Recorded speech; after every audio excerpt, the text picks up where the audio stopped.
Hey, everybody, welcome to this very special Sunday edition of Marilyn's Cafe Society radio on YouTube. Yeah, Sunday, January 24th, 2021.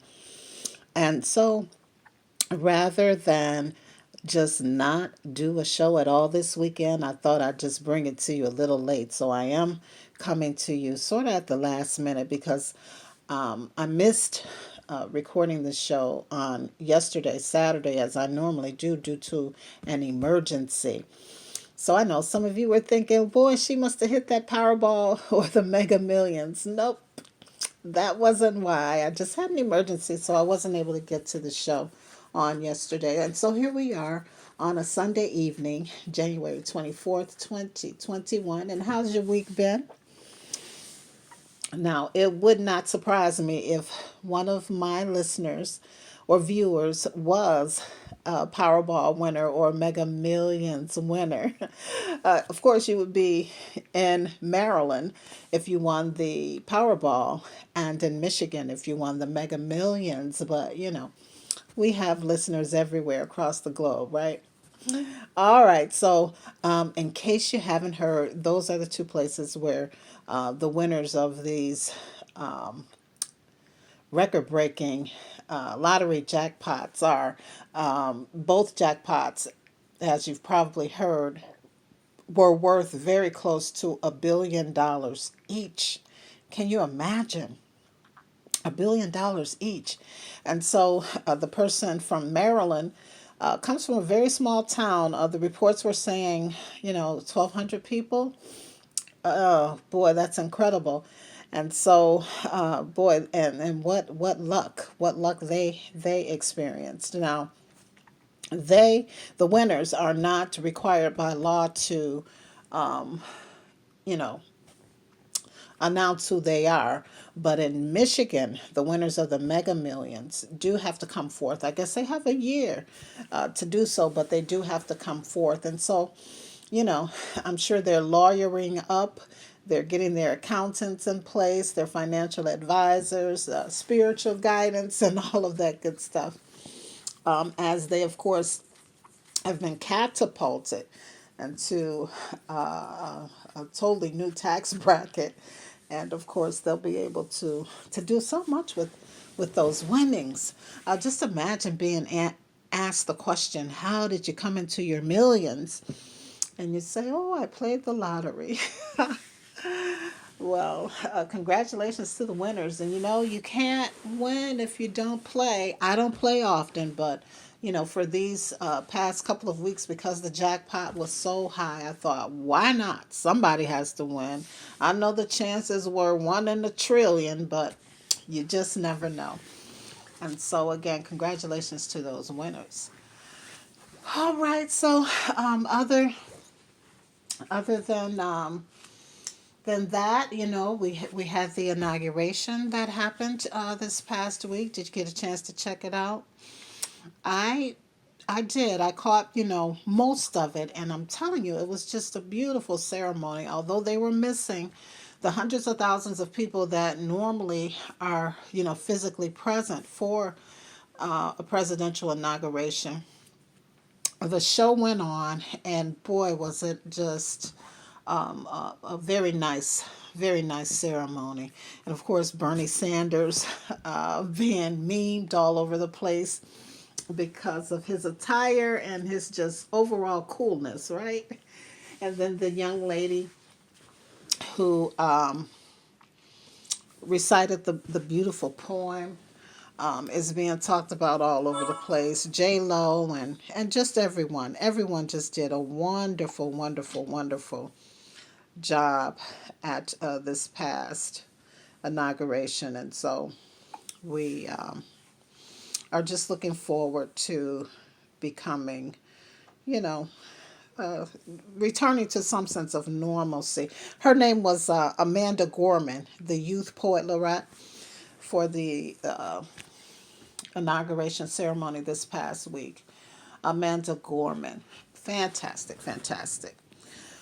All right, and so let's just get on into the show. I'm not going to keep you long. Like I said, I did want to do something as opposed to just skipping the week altogether. It's just in me. It's just in me, everybody, and I'm so grateful for those who tune in when you do to check out the show.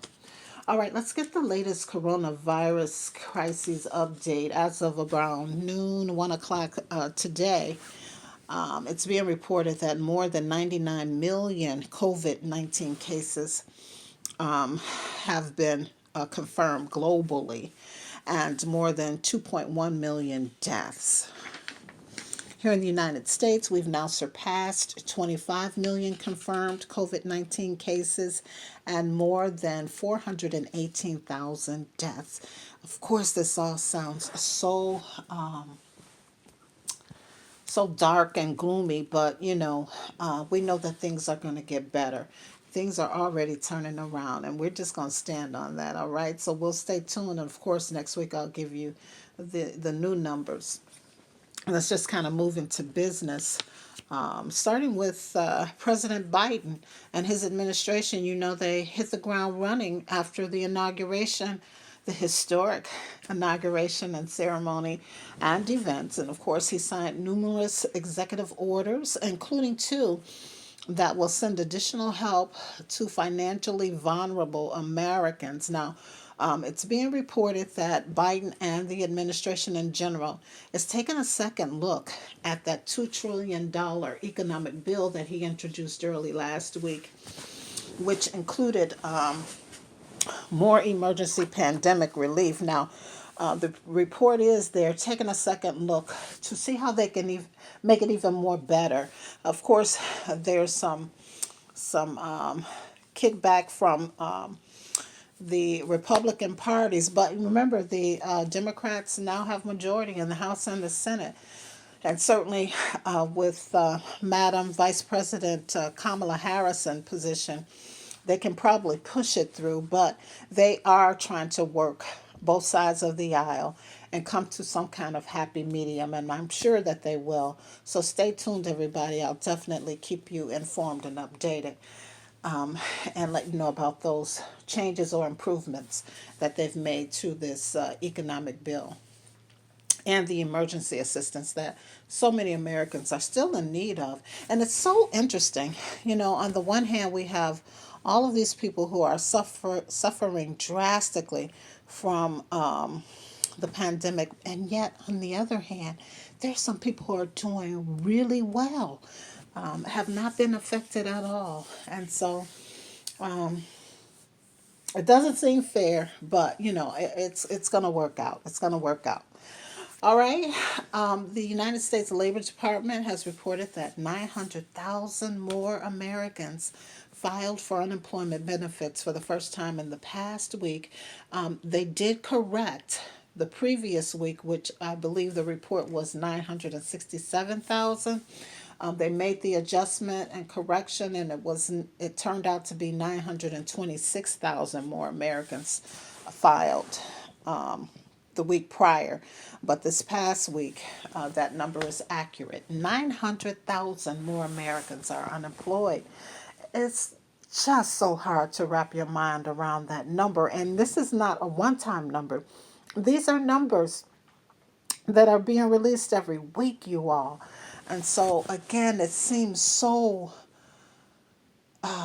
traumatic and devastating, but I just feel it. It's going to turn around. Things are going to get better, and folks are going to get back to work, and everyone's going to be doing much better than we were before the pandemic. Now, listen, some folks have gotten a bit confused about the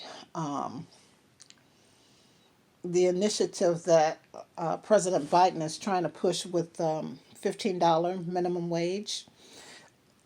It was brought to my attention that that is just for federal employees right now. Now, of course, we know individual states have been doing their own thing over the last couple of years, and there's been gradual increases every year until they hit that $15 per hour minimum wage cap. But from what I've been hearing, folks thought that was just across the board. Everybody who were minimum wage workers would now get their increase up to $15 per hour, and that is not the case. It's just going to be for federal government employees.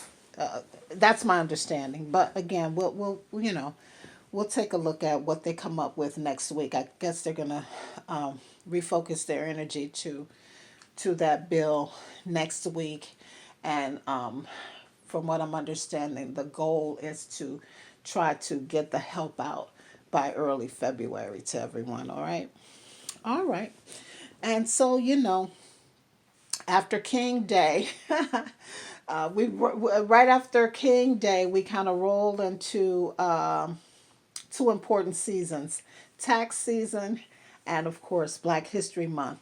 Now, let's talk about tax season right now.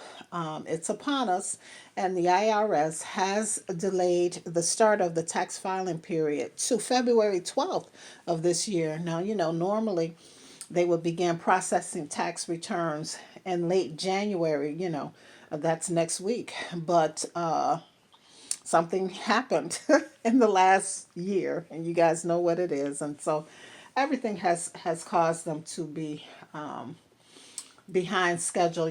They're trying to catch up with these $600 stimulus checks that some Americans were to receive. And so they're trying to fix some things and get those done. And then I guess they'll be able to focus on the tax filing period. So the start of this year's tax filing period, again, will be February 12th. And just bear in mind that they are not going to be pushing back the traditional tax filing deadline date of April 15th. It's going to stay April 15th, at least for now. Last year they pushed it back to July. That's not going to happen this year. At least that's the latest report that we have. It's going to stay April 15th. So make sure you take care of your business, you all. The IRS has also said that if you file your tax returns electronically, you can expect to get your refund 21 days after your filing date. That's only if you file electronically. So keep that in mind. And what else? The stimulus money that everyone received last year. Well, not everyone. Some people still haven't received it. But if you received your stimulus money last year, please remember that it is not subject to income taxes, so you don't report it as income. Your tax preparer should know this. Also, if you're some of the few folks who still haven't gotten that $1,200 stimulus check or whatever amount it was supposed to be based on your income, if you still haven't gotten it, you're eligible to use what is called the Recovery Rebate Credit. Recovery Rebate Credit. And what that will do is bump up your refund amount or reduce your tax obligation. So again, have that discussion with your tax preparer to make sure that you're not penalized. Right? All right, and then I want to tell you about TikTok. Listen to this. They have passed up Facebook. In the year 2020, they were the most used social media. TikTok. Now, I always thought of TikTok as, excuse me, as a social media for children and young folks, but apparently the usage of it in this pandemic year of 2020 has increased some 21.5 hours per month. So they've outdone Facebook and all the others. Now, the researchers did say that all the other top 5 social media platforms in general increased in usage from 2019 to 2020, but TikTok's surpassed everybody. So congratulations to TikTok. All right, last quarter, Netflix passed 200 million global subscribers. Yes, they did.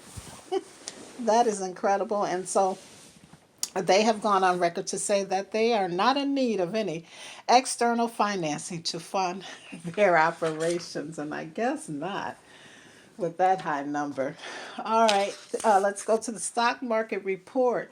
As of the close of the stock market on Friday, January 22nd, 2021, the Dow was down 179.03 points to 30,996.98.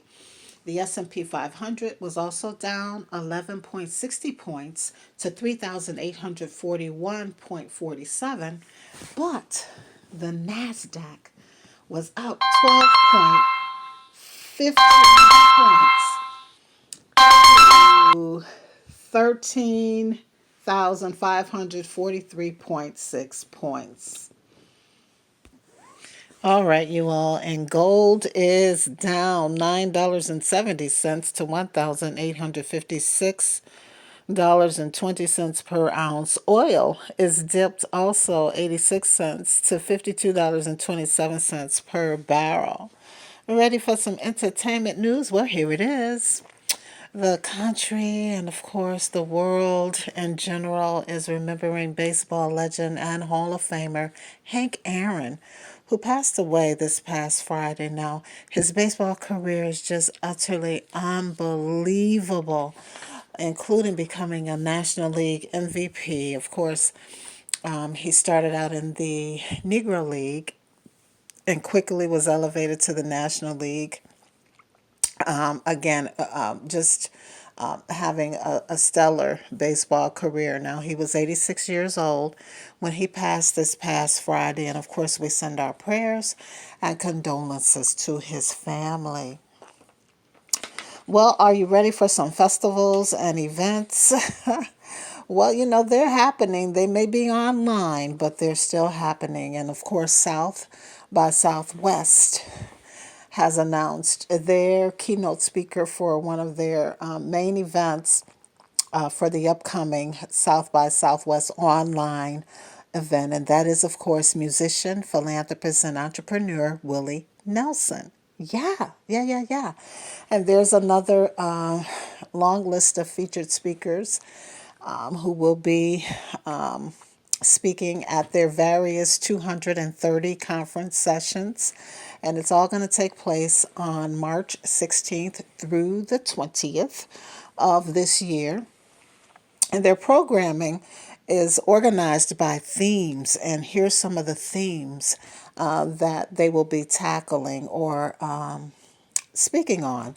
A new urgency, challenging tech's path forward, cultural resilience in the arts, the rebirth of business, transforming the entertainment landscape, connection and disconnection, and an uncharted future. And these are all relevant topics, right? So again, that's South by Southwest event that's going to happen March 16th through the 20th online. I know. I don't know how this is going to turn out, but I'm sure it'll be good. So make sure you mark your calendars. And speaking of West, well, Kanye West is back in the news. This time he's in the news for being selected to receive the 39th Annual Chicago Music Awards Marcus Garvey Award for Global Contributions to Humanity. Yeah, he's apparently been quietly helping impoverished communities across the globe in the last year or so. And so the committee there has decided to recognize his works. Also, Common, Chicago's own Common, is tapped to receive the special Jean-Baptiste Point du Sable Humanitarian Award. And Chicagoan Joni Pilato will be awarded the Lifetime Achievement Award of the 39th Annual Chicago Music Awards. Now, the event will stream live on Sunday, February 28th, 2021, beginning at 6 p.m. Central Time. And earlier in the week, they did announce the nominees for up to 30 categories, and I'll just read a few for you. The first category is Pop Entertainer of the Year, and the nominees are Chance the Rapper, Haley Reinhart, Katie Caden, and Polo G. And the Best Rap Entertainer category, there's 5 nominees, and they are Beach Bunny, Black Rock, Omi, Sincere Engineer, and Twin Peaks. And let's take a look at the gospel category for Best Entertainer in the Chicagoland area or from the artist from Chicago. Include 5 nominees, which is Donald Lawrence, the Chicago Mass Choir, Jonathan McReynolds, Lanasia Tyson, and Tim White and Refocus. And I'll just give you one more. How about Record Producer of the Year? There's 5 nominees, and the category. The nominees are C. Sick, Hitmaker, also known as Young Bird, Micaiah or Micaiah McCraven, Peter Cottontail, and Twilight Tone. Now, for the complete list of nominees, you can go to ChicagoMusicAwards.org to see all 30 categories and the nominees, and also to vote for the individual that you think should win in that particular category. Now, voting has already started, and you can get yours in, but you must vote before February 15th. That is the deadline, all right? And that website again is ChicagoMusicAwards.org. And before I go, I just want to quickly remind you all to please support the efforts of the organizers of the Black Heroes Matter group. You know, they're working with the city of Chicago and all of the stakeholders and dignitaries and trying to give him a major monument to be placed in a prominent area in the downtown area of Chicago. They want Lakeshore Drive renamed DuSable Drive, and also they want to institute a city holiday. So help them support this effort. Of course, we know that Jean Baptiste Point DuSable was the Chicago's founding father, and I believe there's a bust on that bridge. Used to be called Wacker, not Wacker, the Michigan Avenue Bridge, I believe. There's a bust of him there, and I believe the bridge is also called DuSable Bridge. But you know, the group obviously and many others obviously believe that he should be honored in a more substantial and significant way. And so help them in that. Visit blackheroesmatter.com for additional information, or .org, I should say, for additional information on that. All right. Well, listen, before I go, I just want to remind you, you know, we're just about a month into this new year, 2021. So I want to encourage you to keep the faith, keep working your faith, everyone. All right.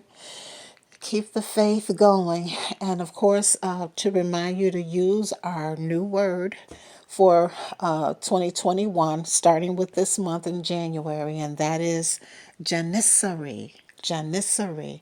And again, it means a devoted follower or supporter. Make sure you use it. And again, thank you all for being Janissaries of my show. I do want to remind anyone with a business, a service, a product, or whatever, we can give you some added exposure for what you do. Just shoot us an email to producer@marilynscafesociety.com for all the details. And also visit the website, marilynscafesociety.com, to get connected and plugged into my various social media platforms, as well as the blog on WordPress.